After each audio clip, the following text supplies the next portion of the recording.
Shalom semuanya kita, sebelum kita duduk ya kita mau berikan aplaus yang paling meriah terlebih dahulu buat seluruh yang melayani kita pada pagi hari ini. Ya, berikan salam satu dengan yang lain, sekali lagi ya say hi. Ya, say hi, katakan berikan senyuman yang paling meriah, berikan apresiasi mungkin ya. Engkau cantik sekali hari ini, engkau ganteng sekali atau apapun itu juga ya. Ya, bersyukur jemaat sekalian. Ya, di sini ada ya anak-anak yang mungkin lagi upacara ya. Kita percaya bahwa tahun ini 80 tahun kemerdekaan Indonesia. Patut bangga ya.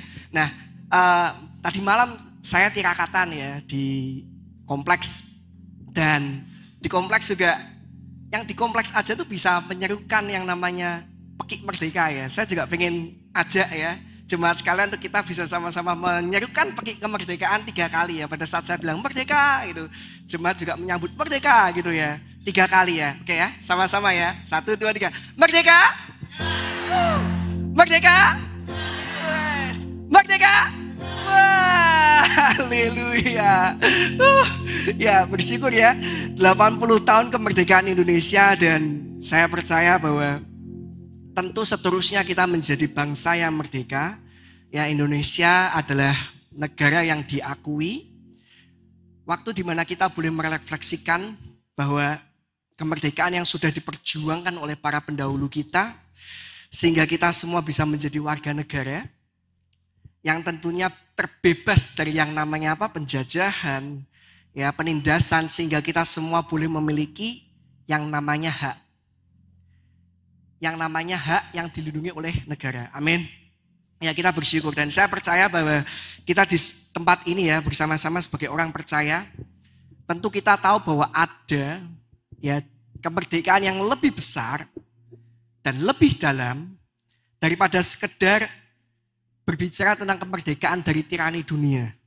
Yaitu kemerdekaan yang berbicara terbebas dari yang namanya dosa, terbebas dari namanya rasa bersalah, terbebas dari yang namanya rasa malu, kematian atau apapun juga. Kita tahu kalau kita buka sama-sama di dalam Yohanes 8 ayat yang 36 dikatakan, jadi apabila anak itu memerdekakan kamu, kamu pun benar-benar merdeka. Jadi apabila anak itu memerdekakan kamu, maka kamu pun itu benar-benar merdeka. Dan saya percaya pada saat firman ini diberitakan di dalam Yohanes 8 ini adalah jenis kebebasan yang tentunya tidak bisa diberikan oleh pemerintahan manapun.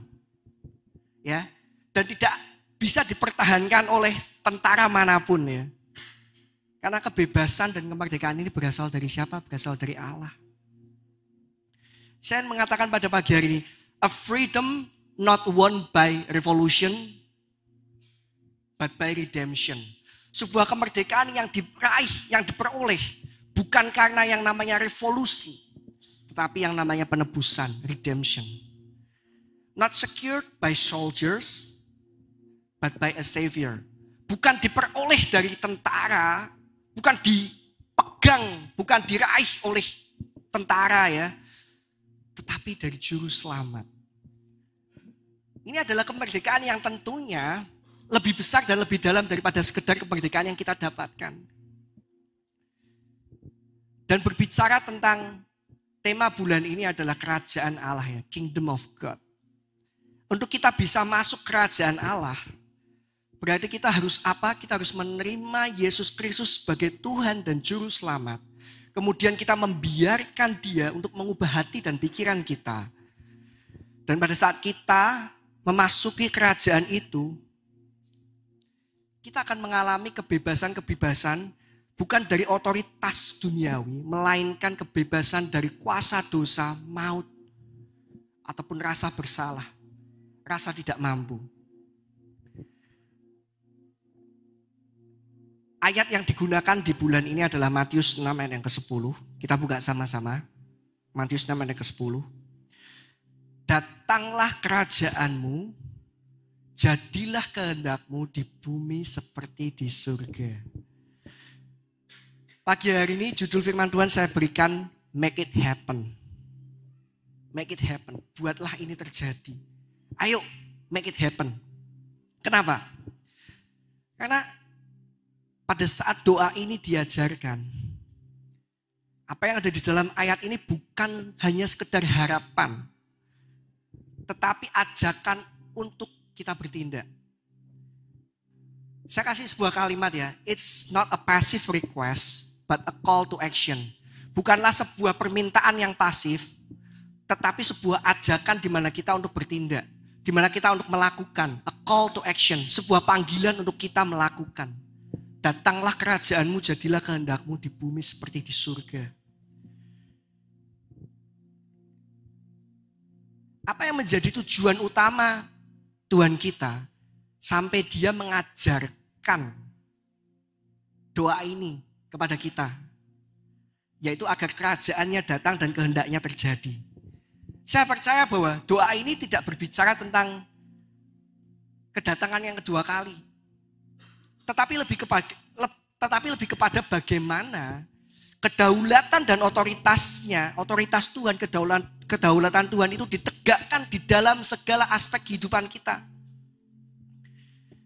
Ini bukan berbicara peristiwa yang akan datang, ini bukan berbicara tentang tujuan yang nanti, tetapi ini berbicara tentang kerinduan yang saat ini.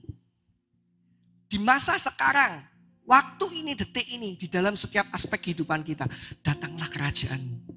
Jadilah kehendakmu di bumi seperti di surga. Ya kalau kita baca ayat ini ada dua bagian ya. Kata datanglah kerajaanmu. Ini berbicara supaya pemerintahan dan kekuasaan Allah ini bisa ditegakkan di bumi. Sekali lagi pagi hari ini saya ingin memberikan kita semua suatu pengajaran ya. Kita sama-sama belajar apa sih yang namanya kerajaan Allah itu. Ya. Dan pada saat doa ini dinyatakan adalah ada dua bagian di sini, kerajaan Allah datang dan kehendaknya yang terjadi.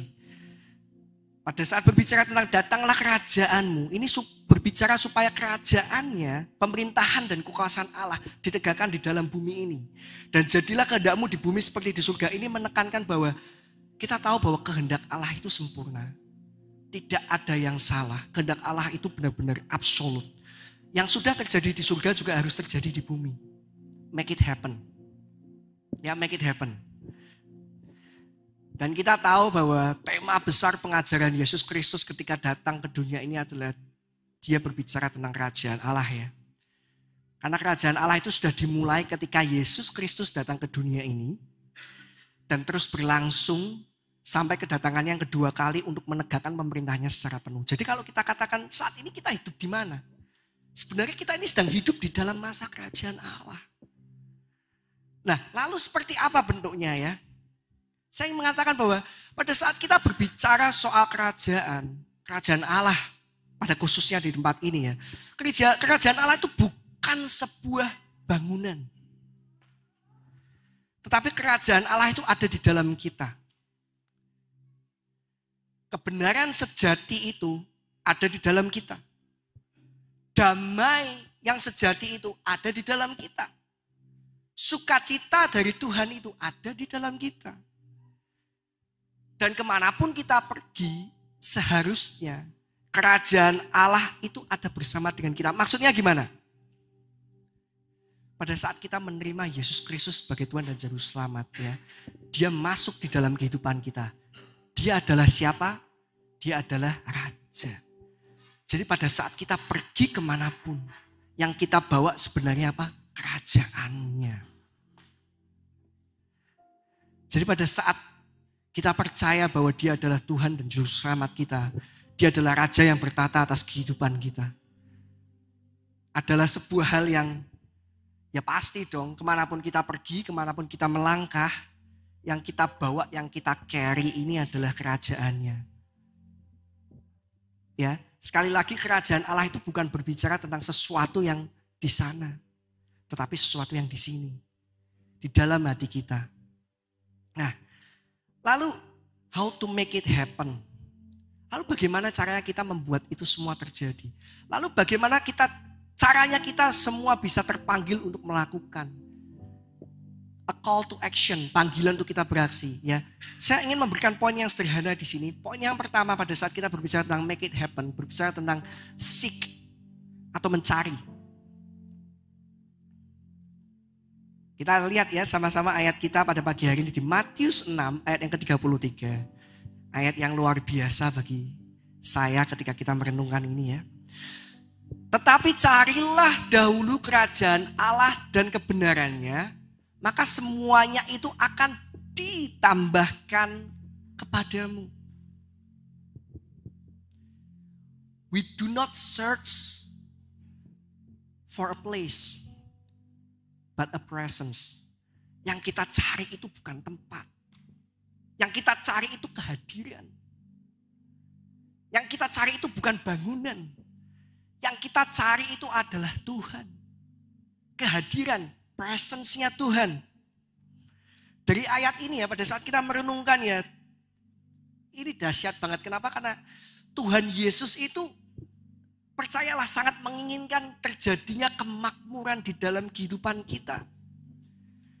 Dan itu bukan hanya sekedar harapan kita manusia loh. Tetapi janji Allah. Carilah dahulu kerajaan Allah, maka semuanya itu akan ditambahkan kepadamu. Pada saat Yesus berbicara soal ini ya, saya ingin mengatakan bahwa dia itu sedang menunjukkan sosoknya, pribadinya, presence-nya, sebagai seorang Bapa yang memiliki hati, yang ingin mencukupi, yang ingin memberkati, dan juga melimpahkan kebaikannya atas hidup kita. Luar biasa ya. Maka semuanya itu akan ditambahkan kepadamu. Tapi harus ngapain kita? Seek first. Carilah dahulu kerajaan Allah. Alami dulu hadiratnya. Saya percaya mencari kerajaan Allah bukan kita hadir di tempat ini. Tetapi mencari kerajaan Allah adalah ketika kita menyadari bahwa ada Allah di dalam hidup kita.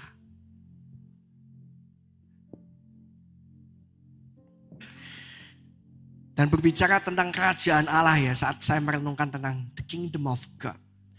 Saya percaya di dalam kerajaan Allah tidak ada namanya kekurangan yang tidak dapat dicukupkan. Amin. Tidak ada kesakitan juga yang tidak dapat disembuhkan. Dan tidak ada kesusahan yang tidak bisa diubah jadi kemenangan.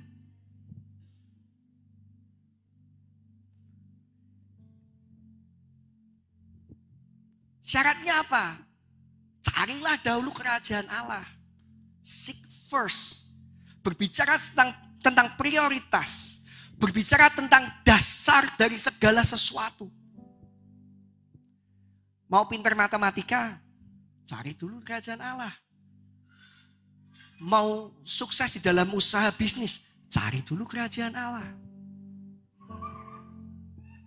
Mau sembuh? Cari dahulu kerajaan Allah. Bukan cari pendeta. Tapi cari kerajaan Allah. Alami hadiratnya. Saya percaya ya. Kita punya kuasa. Pada saat kita percaya bahwa kita menerima Tuhan sebagai Tuhan dan Juru Selamat. Kita punya kuasa. Di dalam diri kita. Untuk kita berkata. Untuk kita memberikan satu pernyataan bahwa Tuhan, saya percaya dengan otoritas yang kau berikan dalam kehidupan kami, kehidupan saya. I want to speak blessing. Saya ingin berbicara tentang berkat. Terhadap sakit penyakit, saya ingin berbicara kesembuhan. Terhadap kesusahan yang sedang kita alami saat ini, saya akan berbicara tentang kemenangan. Sekali lagi, cari Dia terlebih dahulu. Karena kerajaan Allah itu bukan hanya soal masa depan. Sekali lagi, it's not about future. Tetapi realitas ilahi yang bisa kita alami sekarang. Jika kita hidup di dalam ketaatan dan penyerahan total kepadanya. Ada kerajaan Allah, ada kerajaan dunia kan.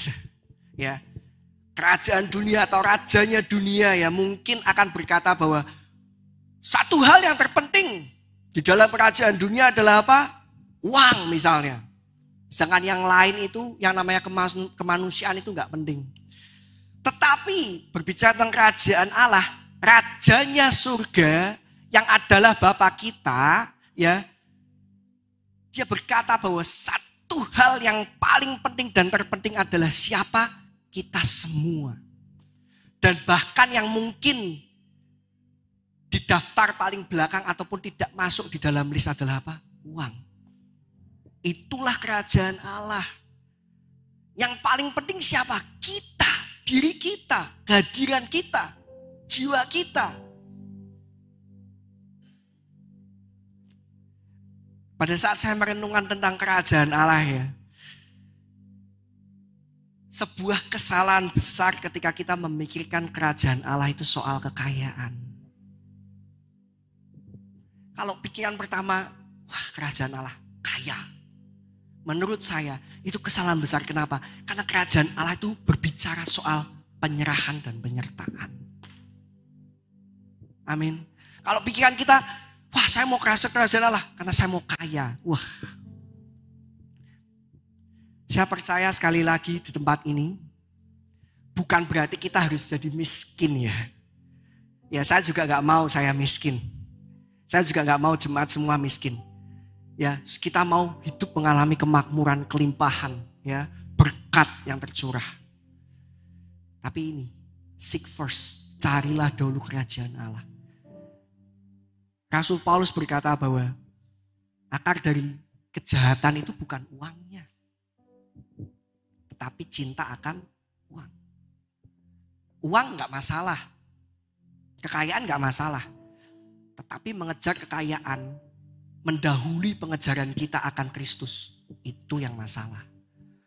Mengejar kesuksesan lebih dulu daripada kita mengejar Kristus, itu yang salah. Karena pada saat kita melakukan itu, kita membalikkan semuanya itu. Kadangkala itu akan membawa kita kepada satu hal yang ya kita akan mengandalkan apapun untuk kita bisa mencapai yang namanya kesuksesan. Untuk kita bisa mencapai yang namanya kekayaan. Kita akan mengandalkan apapun. Ya, tetapi di dalam kerajaan Allah, kita gak butuh apapun kecuali Tuhan. Kita gak butuh apapun kecuali hadiratnya. Kita gak butuh apapun kecuali penyertaannya. Oleh sebab itu saya mengatakan di sini bahwa kerajaan Allah itu berbicara soal penyertaan dan penyerahan. Wow. Kemudian pada saat saya merenungkan ayat ini ya, saya teringat satu kisah di Alkitab. Siapa itu? Zakheus. Ya, saya pakai kata Pak Zakheus ya. Pak Zakheus, Pak Paulus, Pak Yohanes ya. Pak Zakheus di sini ya. Pada saat saya merenungkan ini ya tentang arti dari seek atau mencari ya. Zakheus. Kita buka ya. Baca sebentar ya di dalam Lukas 19 ayat ke-1 sampai dengan yang ke-10. Ini luar biasa. Lukas 19 ayat 1 sampai dengan yang 10 dikatakan demikian. Yesus masuk ke kota Yeriko dan berjalan terus melintasi kota itu. Di situ ada seorang bernama Zakheus, seorang kepala pemungut cukai dan ia seorang yang kaya. Ia berusaha untuk melihat orang apakah Yesus itu. Tetapi ia tidak berhasil karena orang banyak sebab badannya pendek. Maka berlarilah ia mendahului orang banyak, lalu memanjat pohon ara untuk melihat Yesus yang akan melewat di situ. Ketika Yesus sampai ke tempat itu, ia melihat ke atas dan berkata, Zakheus, segeralah turun, sebab hari ini aku akan menumpang di rumahmu. Lalu Zakheus segera turun dan menerima Yesus dengan sukacita. Tetapi semua orang yang melihat hal itu bersungut-sungut, katanya, ia menumpang di rumah orang berdosa. Tetapi Zakheus berdiri dan berkata kepada Tuhan, Tuhan, setengah dari milikku akan kuberikan kepada orang miskin, dan sekiranya ada sesuatu yang kuperas dari seseorang, akan kukembalikan 4 kali lipat. Kata Yesus kepadanya, hari ini telah terjadi keselamatan kepada rumah ini, karena orang ini pun adalah anak Abraham, sebab anak manusia datang untuk mencari dan menyelamatkan yang hilang. Dari ayat ini ya, perenungan saya adalah apa? Seeking the kingdom is not about curiosity, it's about transformation. Berbicara soal mencari kerajaan Allah itu bukan soal penasaran, tetapi soal keinginan kita mau ditransformasi. Ya, ada banyak orang yang penasaran, betul, yang dia hanya cari ingin mujizatnya. Tetapi ketika dia benar-benar mencari kerajaan Allah, yang dia cari adalah apa? Transformasi, perubahan, penyertaannya, perlindungannya. Apalagi?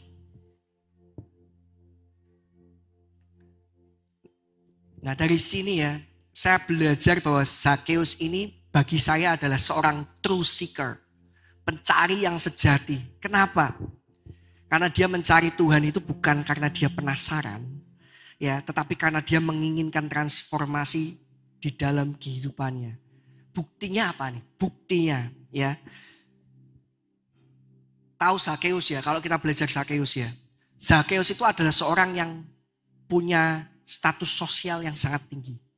Ya, dia adalah seorang kepala dari pemungut cukai. Ya. Dan tentu saja di samping itu karena pekerjaannya ada rasa malu. Ya, karena apa? Karena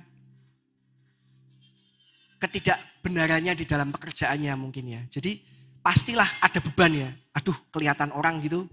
Ya, sebagai seorang yang mungkin dianggap bahwa mungkin koruptor atau apapun itu ya.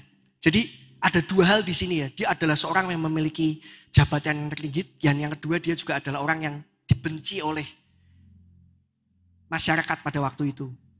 Ya, tetapi apa yang dilakukan Zakheus ini ya. Dia tidak menunggu secara pasif. Tetapi dia bertindak secara aktif. A call to action. Sebuah tindakan secara aktif ya. Dia ngapain? Yang pertama dia berusaha untuk melihat Yesus. Gak bisa. Banyak orang. Kemudian dia berlari. Sampai pada akhirnya dia memanjat pohon. Wow. Kalau kita ngelihat kayak gini ya. Hal-hal yang seperti ini tuh bisa dianggap sebagai sebuah tindakan yang apa? Malu-maluin ya. Ngapain sih ini? Loh. Itu kan seorang pemimpin tinggi ya. Dia adalah seorang, itu kan Pak Zakheus ya. Dia ngapain tuh lari-lari gitu, sudah kecil gitu, lari-lari, blusuk-blusuk gitu kan. Udah gitu berusaha untuk menyelipkan kerumunan gitu. Kemudian dia naik ke atas pohon gitu. Wah, itu ngapain tuh Pak Zakheus di atas gitu. Penasaran semua kan. Tapi it's a call to action, sebuah panggilan untuk kita bertindak, beraksi. Karena saya ingin mengatakan demikian bahwa kalau kita ngelihat dari Zakheus ya. Kita lihat dari Zakheus ya. Mencari kerajaan Allah itu tidak mementingkan soal personal appearance. Tetapi personal encounter and personal experience. Mencari kerajaan Allah itu tidak mementingkan soal penampilan kita. Tidak urusan. Mau saya berstatus tinggi, pokoknya saya haus akan hadirat Tuhan. Lari, maju.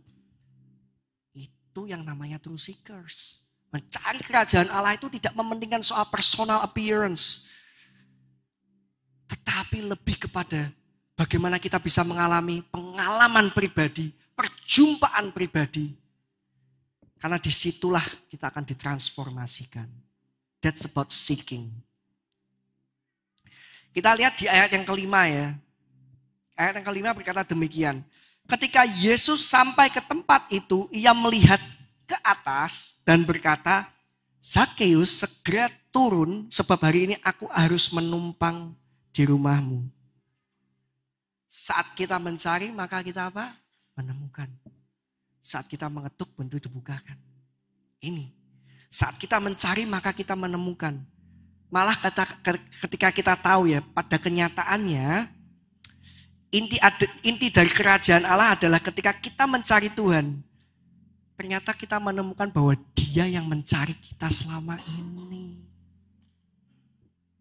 Itulah Tuhan kita. Inilah yang dimaksud dengan kebenarannya. Paham ya? Seneng gak rasanya? Kaget gak? Kita coba ngelihat Bapak Presiden kita ya, Pak Prabowo gitu misalnya. Wah, lari ngelihat ketemu Pak Prabowo, lihat kita mungkin naik di atas traktak gitu kan. Langsung dipanggil misalnya. Ya, langsung dipanggil misalnya Valencia gitu. Turun. Aku pengen numpang di rumahmu, pengen makan. Nyangka gak? Gak nyangka pasti. Kok bisa tahu ya? Kok bisa ngerti ya? Nah inilah inti dari kerajaan Allah. Pada saat kita mencari, kita menemukan. Malahan kita menyadari bahwa ternyata kita ini yang dicari lebih dahulu. Kita ini yang ditungguin. That's about the kingdom of God. Wow, saya ingin berbicara bahwa this is not a meeting. This is an invitation into relationship. Ini berbicara bukan sekedar level pertemuan saja, perjumpaan saja, tetapi ajakan untuk terjadinya yang namanya apa? Hubungan, relationship. That's hanya karena kita apa? Cari. Carilah dahulu kerajaan Allah. Panggilan yang bukan hanya sekedar perjumpaan, tetapi ajakan untuk masuk dalam sebuah hubungan, relationship.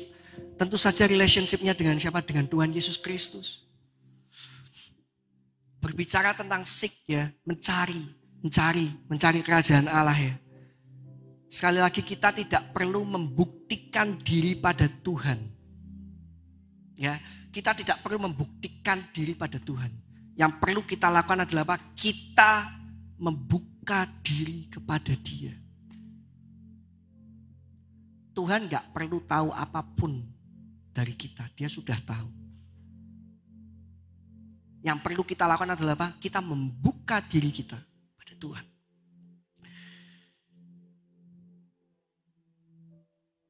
Kalau dibandingkan dengan kerajaan dunia ya, kerajaan dunia itu mungkin berbicara tentang pembuktian diri, ya, pengakuan diri. Tapi pada saat kita berbicara soal kerajaan Allah di sini ya, kerajaan Allah itu berbicara soal kita membuka diri kita. Tuhan, kami membuka diri kita, membuka hati kita. Biarlah Engkau yang bertahta, biarlah Engkau yang berkuasa, biarlah Engkau yang memimpin, biarlah Engkau yang berdaulat atas kehidupan. Berbicara soal tadi ya, kebebasan yang lebih besar, yaitu soal penyerahan diri di sini. Kita lanjut lagi ya. Lukas 19 ayat yang ke-8 dikatakan demikian. Tetapi Zakheus berdiri dan berkata kepada Tuhan, Tuhan, setengah dari milikku akan kuberikan kepada orang miskin, dan sekiranya ada sesuatu yang kuperas dari seseorang akan kukembalikan 4 kali lipat. You cannot bring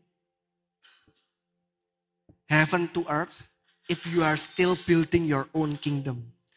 Kita nggak akan bisa make it happen ya. Kita nggak akan bisa membuat itu surga turun ke dunia. Kalau yang kita lakukan masih apa? Membangun kerajaannya kita sendiri. Membangun segala sesuatu yang berhubungannya sama aku, dan aku. Kita nggak akan mungkin bisa membawa surga itu datang, dinyatakan di dunia ini. Kalau kita masih membangun kerajaan kita sendiri. Zakheus mengalami transformasi, ya. Dia dari membangun kerajaannya sendiri, ya, dia berbicara soal kekayaan, berbicara soal kekuasaan, kontrol, semuanya otoritas, ya. Menjadi menyelaraskan dirinya dengan nilai-nilai kerajaan Allah. Apa nilai-nilai kerajaan Allah itu? Ya, kemurahan hati, keadilan, pertobatan. Ini yang terjadi dalam kehidupan Zakheus.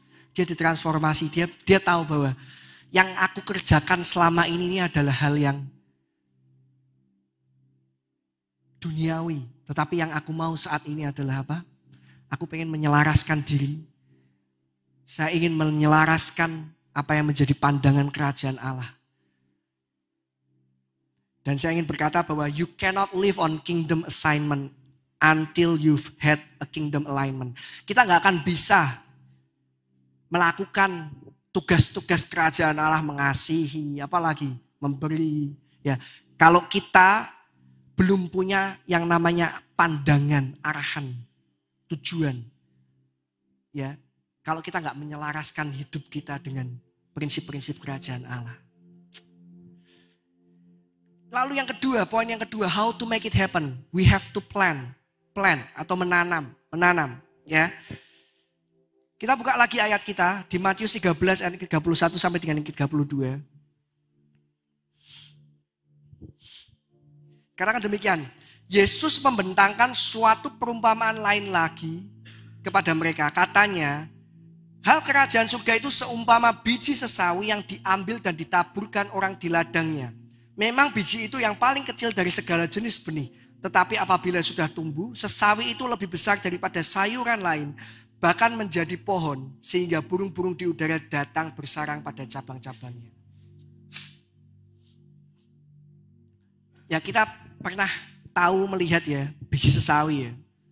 Biji sesawi itu ukurannya sekitar 1-2 mm.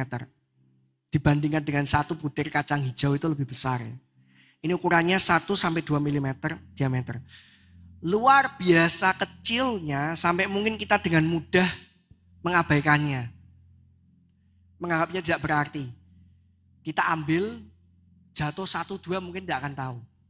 Ya, namun di dalam kerajaan Allah kita melihat bahwa ternyata walaupun biji sesawi itu kecil, tetapi memiliki potensi yang luar biasa ketika itu ditanamkan. It's not a matter of size, it's a matter of trust. Bukan soal besar kecilnya usaha kita, bukan soal besar kecilnya doa kita, bukan soal besar kecilnya pengorbanan kita, tetapi soal rasa percaya kita. Seberapa percayanya kita kepada Tuhan sampai Dia tahu bahwa kita ini mampu, bahwa kita ini sanggup. It's not a matter of size, it's a matter of trust. Ya, dan dari perumpamaan ini kita belajar bahwa Tuhan tidak mengukur berdasarkan besarnya tetapi potensinya. Ya, ini ada satu hal yang mungkin lucu, bukan lucu ya, maksudnya unik ya. Ternyata perumpamaan ini pun merupakan salah satu perumpamaan yang paling singkat. Ya, ini merupakan salah satu perumpamaan yang paling singkat, pendek, kecil, ya. Yang Yesus sampaikan, tetapi ternyata dari perumpamaan yang kecil ini bisa memberikan kita pemahaman yang luar biasa, betul kan? Cuman kita renungkan aja ini, oh ya biji sesawi kecil bisa menjadi pohon yang besar dan bisa memberikan manfaat. Nah di dalam kehidupan kita sehari-hari ini, sudah nggak kita melakukan ini? Saya percaya sudah. Mungkin itu bisa berupa doa yang kita naikkan setiap hari. Ketaatan yang kita lakukan itu setiap waktu. Ataupun mungkin langkah-langkah kecil yang sudah kita ambil, yang sedang kita jalani. Yang bisa dikatakan bahwa orang tidak melihat itu saat ini ya. Tapi ternyata terkandung potensi yang luar biasa ketika dilakukannya dengan setia. Amin. Saya nggak berbicara bahwa kita semua di sini belum melakukan. Saya percaya kita semua di sini sudah melakukan. Kita berdoa setiap hari. Ya, kita taat, ketaatan-ketaatan yang kita lakukan. Prinsip-prinsip yang kita lakukan, kebenaran-kebenaran yang kita lakukan. Saya percaya kita semua di sini sudah melakukan itu. Dan seringkali orang melihat itu tidak berarti, bahkan mungkin belum kelihatan ya. Tapi percayalah bahwa di situ terkandung potensi-potensi yang luar biasa ketika kita tetap melakukannya itu dengan setia. Contoh lain misalnya, kita merasa mungkin saat ini pertumbuhan rohani kita sedang lambat ya. Atau enggak terlihat, kayak stuck, enggak ngalamin Tuhan. Kayak enggak merasakan bahwa Tuhan itu ada atau tidak. Saya percaya ini mungkin dan pasti kita alami ya. Tapi kita percaya di sini ya, bahwa hal yang tidak terlihat itu bukan tidak berarti di mata Tuhan. Amin. Dan mungkin juga kita berdoa mungkin untuk perubahan hidup seseorang. Berdoa mungkin untuk tempat ini, untuk gereja ini, untuk bangsa dan negara ini ya. Dan mungkin kita hanya melihat ya sedikit atau bahkan mungkin belum ada kemajuan gitu kan. Tapi ketahuilah berbicara tentang ayat biji sesawi ini ya. Karya Tuhan itu seringkali terjadi di bawah permukaan. Dengan cara yang diam-diam dan tidak terlihat. Itu karya Tuhan. Yang Tuhan kerjakan itu lebih banyak di bawah permukaannya. Pengakarannya dikerjakan terlebih dahulu. Perubahan karakter, perubahan sifatnya. Dikatakan demikian di dalam Markus 4 ayat ke-26 sampai dengan ke-27. Lalu kata Yesus, beginilah hal kerajaan Allah itu seumpama orang yang menaburkan benih di tanah. Lalu pada malam hari ia tidur dan pada siang hari ia bangun. Dan benih itu mengeluarkan tunas dan tunas itu makin tinggi. Bagaimana terjadinya tidak diketahui orang itu. Akar tumbuhnya di mana? Akar tumbuhnya itu di dalam tanah. Akar tumbuhnya itu di dalam kegelapan. Dan Tuhan bekerja di dalam diam, membentuk dan mempersiapkan segala sesuatunya. Itu cara Tuhan kita bekerja. Ya, itu cara Tuhan bekerja. Karena yang Dia mau ubahkan itu bukan situasinya. Yang Tuhan mau ubahkan itu adalah hatinya. That's kerajaan Allah. Kita tidak selalu melihat bukti langsung dari doa kita. Mungkin gak bisa langsung terlihat bukti langsung dari pelayanan kita. Atau kebaikan kita. Tetapi yang pasti ketika kita menanam di dalam kerajaan Allah. Benih itu tidak akan pernah sia-sia. Benih itu pasti bertumbuh. Yang berbicara di sini bukan saya. Yang berbicara di sini firman Tuhan. Tetap lakukan. Ya, kalau kita capek misalnya. Berdoa minta kekuatan.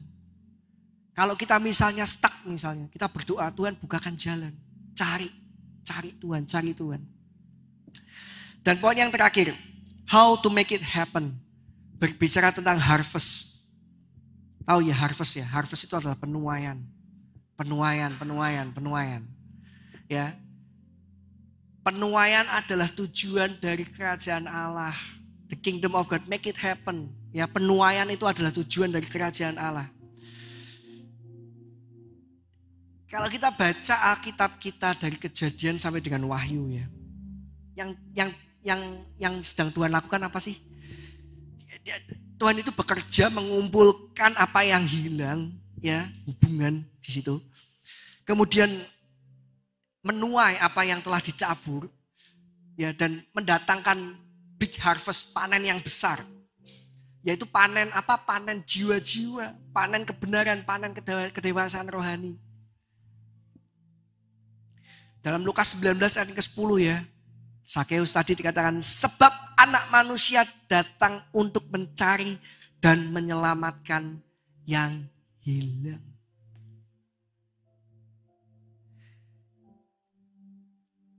Misi Tuhan adalah untuk menebus umat manusia dan memulihkan apa yang telah rusak, yaitu hubungan. Dikembalikan lagi identitas kita, relationship kita kepada Dia dikembalikan lagi, dipulihkan lagi.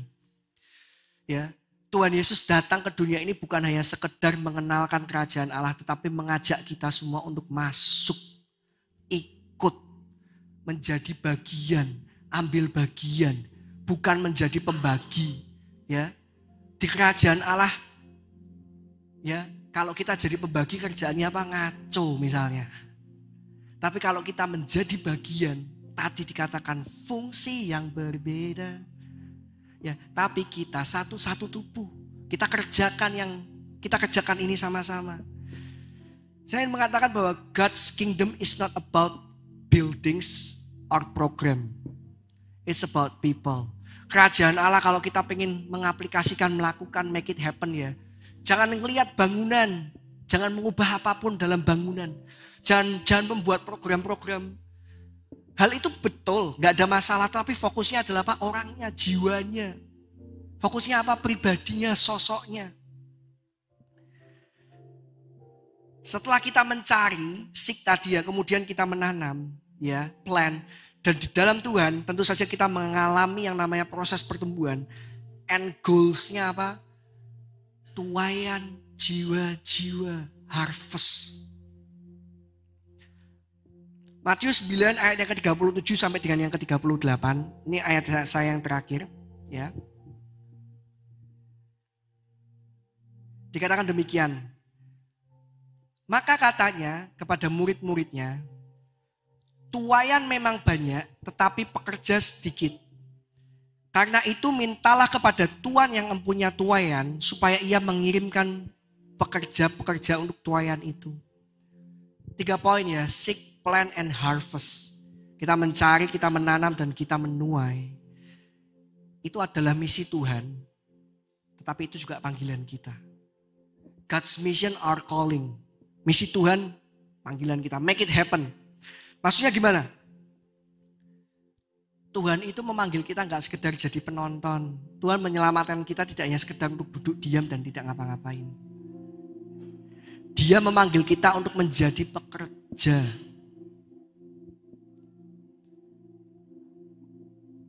Pada saat kita berbicara soal menuai ya, menuai itu bukan hanya sekedar akhir dari proses, tetapi juga pemenuhan akan apa yang menjadi hati Tuhan bagi kita.